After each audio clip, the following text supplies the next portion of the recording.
Hello, everyone. My name is Abigail, and I'm a 30-year-old with quite the story to share. Grab your favorite snacks because this is going to be an engaging journey.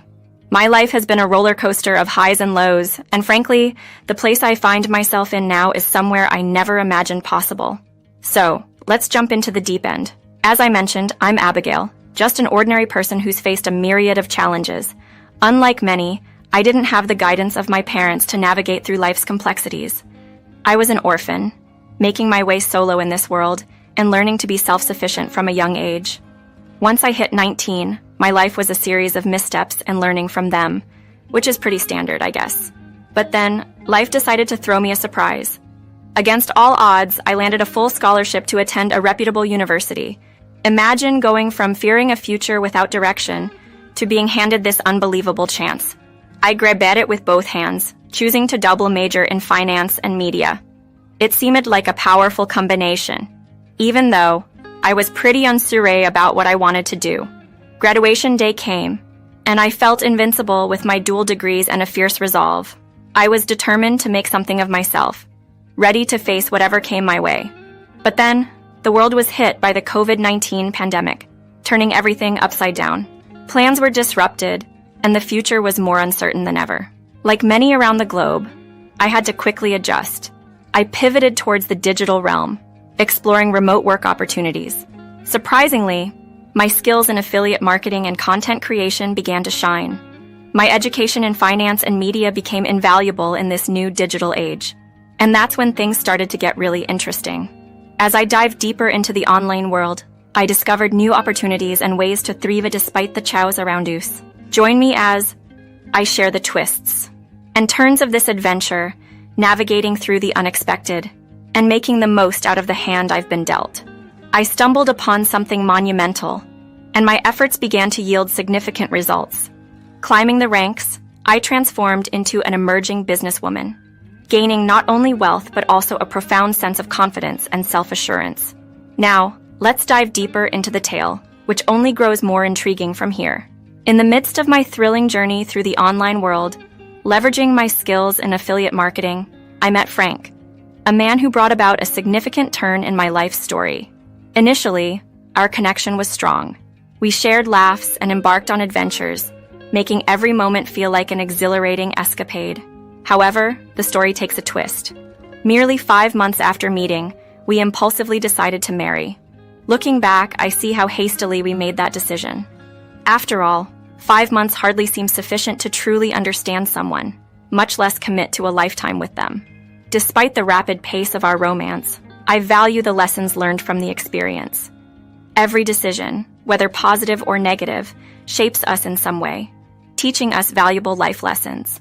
Among other things, I learned the importance of taking time to deeply understand someone before making lifelong commitments.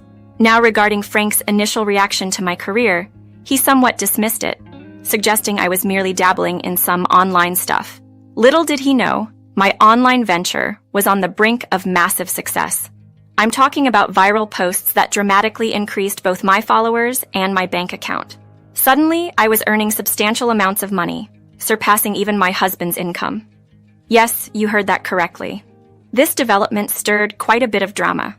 Frank, bless his heart, struggled with the situation. The man who once thought of my job as a quaint hobby was now faced with my soaring financial success. His pride seemed to diminish by the day, reminiscent of a reality show drama unfolding in real life. Then, one day, Frank came to me with his doubts. "Abigail, do you think your online career is truly sustainable?" he asked, suggesting it might be time to look for something more stable. Despite his skepticism, this journey taught me not only about the value of perseverance in the face of doubt, but also about the importance of believing in one's path, even when others question its validity. "Are you implying that my work isn't valuable?" "I'm actually earning more than you," I retorted, somewhat taken aback by his insinuation. It seemed to strike a nerve. I could almost see the tension pulsating in his forehead. "No, that's not what I mean," Frank hurried to clarify. "I was thinking you might benefit from something more reliable, like a regular job, or maybe even staying at home to manage household matters. You know, more in line with traditional roles." "Frank, you have no clue about the effort I've invested in this venture. I've dedicated countless hours to building my online presence, connecting with audiences, and yes, making a substantial income. It's been a journey of overcoming obstacles, mastering new skills, and personal growth, I explained, hoping to make him understand. Sure, but can you call it a real job? It's not as if you're making a huge income, and frankly, it's a bit awkward explaining what you do to others, he countered, not hiding his skepticism. Embarrassing? Really? This is my passion, my dedication, and my achievement we're discussing. I'm proud of what I've accomplished, and I'm not about to discard it all because you fail to recognize its worth, I responded, my frustration growing. I just think we should be more pragmatic, considering the uncertainty in the world right now. Staying at home could allow you to focus on making our living space better and handling domestic responsibilities, Frank suggested, missing the point entirely. Frank, I'm not going to sideline my aspirations and the progress I've made to fit into the role of a housewife. I deserve a fulfilling career that I take pride in. I deserve to pursue my own dreams and goals. If you can't support me in that, then perhaps it's time we reconsider our future together, I stated firmly. Our argument lasted for hours, and my patience with him dwindled. Before marrying Frank, I had my own place, which I then rented out for extra income. Given Frank's current stance, I started to question my decision to stay with him, even suggesting I might return to my own apartment until he resolved his insecurities and accepted my success. Okay, Abigail, I'm sorry. I was wrong to question your career. Please, don't leave. Forgive me, he pleaded, his tone shifting unexpectedly. His sudden change of heart caught me off guard. It seemed too straightforward, a moment that hinted at underlying issues yet to surface. Despite his promise of support, this conversation was a clear indication of the challenges we'd face ahead. Just when I thought we could move past our disagreement, the situation escalated the very next day. Instead of ninjas, I found myself facing a coordinated ambush by Frank and my mother-in-law, Emma. Both were armed with harsh words, criticizing my decision to ignore Frank's advice and continue with my online business, which they dismissed as trivial. Their confrontation was unexpected, and their words cut deep, leaving me emotionally wounded and overwhelmed with a sense of defeat. This was a job I had poured my heart and soul into, building it from the ground up, only to see it dismissed and belittled by those who were meant to be my pillars of support. But the assault on my aspirations didn't end with just words. They piled on household chores and tasks to an extent that left me drained, with little to no energy to devote to my career. It felt like a deliberate effort to undermine my achievements and shatter my resolve. As time passed, the effects of their relentless pursuit began to show. My business, once flourishing, started to suffer, leading to a decline in revenue. My online presence, a source of pride and confidence, was fading away. The situation had become my worst nightmare, a cycle of demoralization and manipulation from which escape seemed impossible. Every attempt to work was overshadowed by the barrage of insults and unreasonable demands they placed on me, making it hard to breathe, let alone focus on salvaging my career. The constant belittlement took a toll on my self-esteem, leading me to doubt my worth and question my capabilities, wondering if I was indeed nothing more than a housewife without purpose. Caught in this dilemma, part of me yearned to break free, to return to my own space where I could reclaim my independence and rebuild my life. Yet fear anchored me in place, the fear of their reactions, of facing the unknown alone. I longed for the days when I felt unstoppable and capable of overcoming any obstacle with confidence and determination. Despite the adversity, I knew deep down that surrendering to their narrative wasn't an option. I needed to find a way to reclaim my strength, to remind myself of the person I was before the turmoil, resilient, ambitious, and capable of weathering any storm. The journey ahead would be challenging, but it was a battle for my identity, my dreams, and my future. Everyone has their breaking point, and mine arrived with the force of a thunderstorm. The constant demands from Frank, pushing me to prepare gourmet dinners only to dismiss them and demand I start again, were unbearable. From morning till night, I was trapped in a cycle of cooking, leaving no room for my work or myself. It felt like a twisted form of control, a way to keep me subdued and anxious. On that fateful day, I reached the edge of my tolerance. I confronted him, refusing to be treated as nothing more than a servant at his beck and call. His reaction was explosive, more furious than I had ever witnessed. And then he crossed a line he had never crossed before. He struck me. That moment of impact was a jarring wake-up call, making the severity of my situation crystal clear. As I hit the ground, a fierce realization took hold of me, acknowledging the abuse I had endured for far too long. In a mix of anger and fear, and without a moment's hesitation, I found myself wielding a knife in defense, my hand shaking but my determination firm. Frank's apologies, filled with regret and pleas for understanding, meant nothing. The excuses were all too familiar, and I understood that there was no turning back from such betrayal. With the knife still in my hand, I declared my resolve to leave, and this time, it was for good. Packing my essentials hastily, I made it clear that any attempt to stop me would lead to me calling the authorities. As I left, Frank's tears and pleas only solidified my decision. I could no longer inhabit that suffocating, toxic environment. Driving away, I headed back to my own house, a sanctuary that was thankfully still available. It was there, in the peace of my own space, that I allowed myself to fully grasp the gravity of what I had escaped. The tears that followed were a mixture of relief and sorrow, a release from the tension that had built up over time. I had always known, from the stories and advice scattered through self-help books, that once someone resorts to physical violence, the pattern is likely to continue. I wasn't going to stick around to witness how much worse things could get. It was time to take back control over my life, to reclaim the independence and strength I had worked so hard to achieve. The road ahead was daunting, filled with uncertainty and the remnants of fear, but I was determined to navigate it on my terms. Stepping into a future of my own making was the first step towards healing and rediscovery. A journey back to myself, and the power I had momentarily forgotten was mine. Sitting in the sanctuary of my own home, I confronted the harsh reality I had been evading. The depth of the abuse I had suffered. It was a moment of raw vulnerability as I let the tears flow, a cathartic release of the anguish that had been festering inside me for too long. Amid this emotional upheaval, my phone rang relentlessly, each call's a reminder of the world I was trying to distance myself from. It was Emma, persistent in her efforts to reach me. When I finally picked up, weary and drained, her voice carried a tone of sorrow, almost resignation. She implored me to reconsider, to return to Frank and attempt to repair our fractured relationship.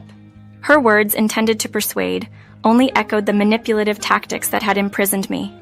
I was incredulous at her audacity, her suggestion that love could somehow rectify the deep-rooted issues. With resolute clarity, I rebuked her, expressing my determination to sever ties with that tormenting past and insisting that they leave me be. However, Emma's demeanor took a menacing turn as she threatened me with financial repercussions, alleging that Frank could claim my hard-earned wealth due to the absence of a prenuptial agreement. Stunned into silence, I ended the call, a wave of fear washing over me. The realization dawned on me that escaping their clutches wouldn't be as straightforward as I hoped. The thought of them potentially invading my sanctuary, compelling me back into that nightmare, was unbearable. With a heavy heart, I acknowledged the grim necessity of my situation. I needed to vanish, to prioritize my safety above all else, even if it meant abandoning my home. This decision, fraught with uncertainty and fear, was pivotal. It signified my refusal to remain ensnared in their manipulative grasp any longer. Leaving behind the house, the scene of so much pain and deception, was daunting. Yet it was a step I was compelled to take. A leap towards reclaiming my freedom and embarking on a journey of healing. It was a testament to my resolve to liberate myself from the chains that had bound me, to chart a course towards a future defined by my own terms. Without hesitation, I left what could only be described as a dwelling of dread at the crack of dawn. Packing the essentials, clothing, footwear, personal care items, I decided to leave behind anything that might remind me of my past ordeal. The decision to sell the house was swift, a firm step towards ending that harrowing chapter of my life. With support from a handful of loyal friends, the house found a new owner within a week. This sale wasn't just a financial lifeline. It represented the severance of the final tie to those who had sought to control me, offering the fresh start I yearned for. I relocated to a quaint town, home to just 30,000 people, a stark contrast to my previous life, yet exactly what I needed. This smaller community promised anonymity and the serene environment I craved for healing and rebuilding my strength. Despite taking measures to block Frank and Emma from my life, the fear of them tracking me down persisted. Yet, I began to adapt to my new life, focusing on rejuvenating my online business and restoring my self-worth. As months passed, a semblance of security started to form in this new chapter, until Frank's shadow loomed again. He resorted to creating new social media profiles to reach out, his messages a tumultuous blend of rage, desperation, and manipulative pleas. Yet, I remained vigilant, blocking each attempt, determined not to let his presence derail my progress. My resilience paid off as my online venture began to thrive anew, bolstering my confidence and reinforcing my belief in my ability to surmount adversity. In this newfound solitude, I plotted my next moves carefully, contemplating strategies for legally separating from Frank while safeguarding my finances. The idea of a post-nuptial agreement crossed my mind, though I was skeptical of its feasibility given Frank's intentions to keep me under his thumb. Frank's persistence intensified, with daily attempts to breach my newfound peace through new accounts. Despite this, I fortified my resolve, ensuring my location remained a secret and wrapping myself in a cloak of anonymity. This period of isolation became a time of empowerment, a testament to my independence and resilience, away from the destructive forces that once sought to stifle my potential. Looking ahead, I knew that navigating a divorce while protecting my earnings would be challenging, especially with Frank's relentless efforts to reconnect. Yet this ordeal had instilled in me a profound sense of strength and determination. I was ready to face whatever lay ahead, committed to living life on my own terms and free from the shadows of my past. Despite Frank's escalating threats and desperate messages, I chose to ignore them. However, one day, his words sent a chill down my spine as he threatened to burn down my house if I didn't return. Shocked by his brazenness, yet determined not to be intimidated, I blocked him once again and cut off all communication. After a brief period of silence, it seemed he might have finally understood that I wouldn't be manipulated any longer. Unexpectedly, a week later, a friend from my previous town sent a startling image, mugshots of Frank and Emma, caught attempting to set fire to my former residence. A quick online search confirmed their arrest for arson, and due to Emma's reckless admission that they thought the house was occupied, charges of conspiracy to commit murder were added to their list of offenses. The irony of their plan backfiring was not lost on me. The new owner thwarted their efforts, preventing a disaster. The boldness of their attempt left me reeling with a whirlwind of emotions, shock at their audacity, anger at their actions, and relief that they were now incarcerated, facing the consequences of their deeds. Their impending trial, set for the distant future, meant they were confined to a cell, halting any further attempts to harass me. This development stirred a complex mix of feelings. While part of me remained wary of the threat they once posed, a more significant part of me felt a profound sense of relief, knowing they were finally being brought to justice. Currently, I'm collaborating with a lawyer to safeguard my interests as I proceed with the divorce from Frank, hopeful for a future free from their toxic influence. I'm reaching out for support and advice on fully disentangling myself from their clutches. If anyone has insights on navigating this process, please share. Thank you for lending an ear to my story.